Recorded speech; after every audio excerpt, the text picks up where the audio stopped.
I'm Anthony Mason. Once a year, Sunday Morning presents its Money Issue, filled with features, facts, even a little fun. Ahead, a sampling. On stage at the Tropicana, Janu Tornell is part of the fantasy world that is Las Vegas. A showgirl flaunting her feathers and the Folie Bergère. But for Janu and for all the dancers here, there's a real world they have to face after the curtain closes. A world with a collapsing economy. You would hear about everyone else and you felt bad for everybody else, but it was just something that it hadn't hit home, and now it's hit Vegas. Ever since Vegas sprang from the desert in the 1940s, it seemed a place immune to the economic ups and downs of humbler cities. There were always more customers for every new show, hotel, and casino. The Folie Bergère opened at the Tropicana in 1959.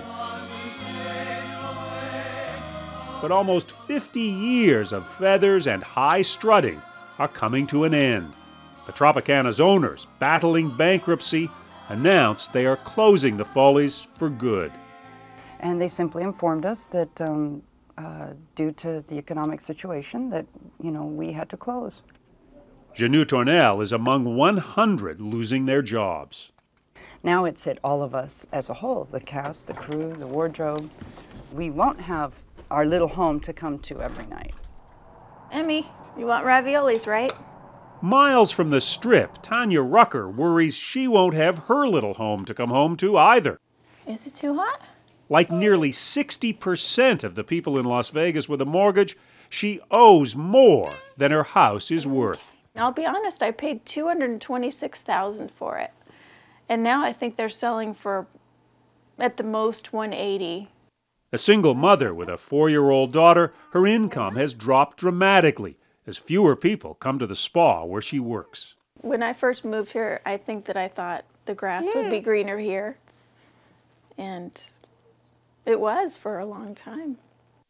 Vegas has long been a place where people come to find work when they couldn't find it anywhere else. And when the rest of the country was booming, Vegas boomed even more. Between 2003 and 2007, we saw housing prices essentially double in the Southern Nevada area. Jeremy Aguero was an economic analyst in Las Vegas. We were growing faster than everybody else. We were selling more houses. We were building more office buildings. We were building more hotels than anyone else in the nation. Now, this city of excess has an excess of all the wrong things.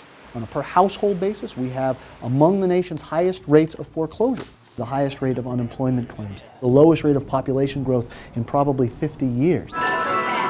And then there's the city's well-cultivated image of sinfulness and extravagance that just doesn't seem right in these difficult times. Even the president said so. You can't go take a trip to Las Vegas or go down to the Super Bowl on the taxpayers' dime. Yeah, I guess I do have a beef with the president. What can I tell you?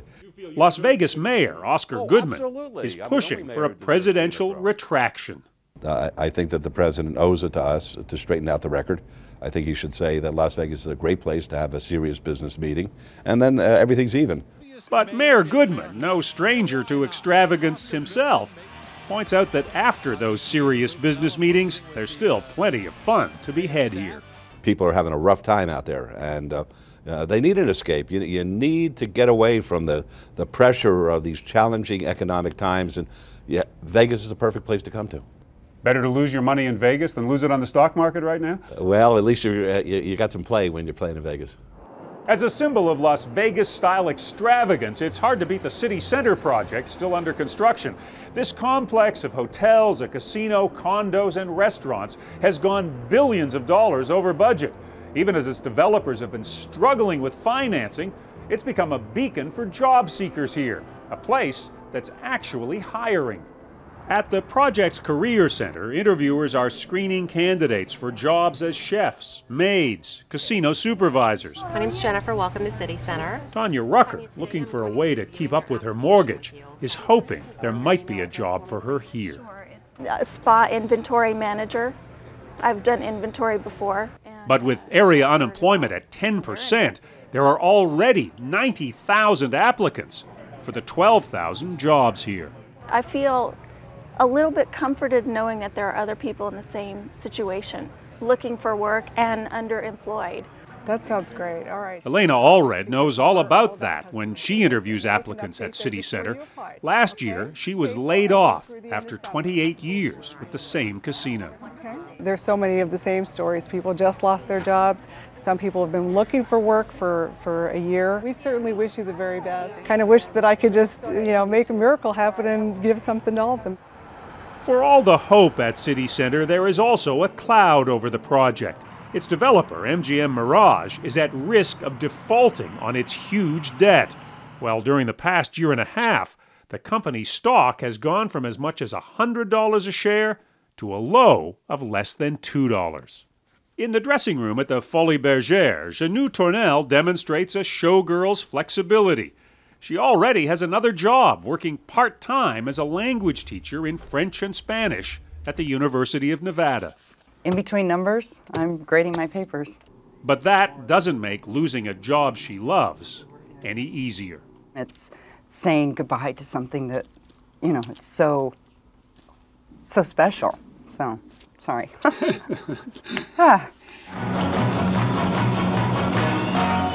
And Las Vegas is losing something too, its sense of economic invincibility. Las Vegas now sees that what happens in the rest of the country can happen here too.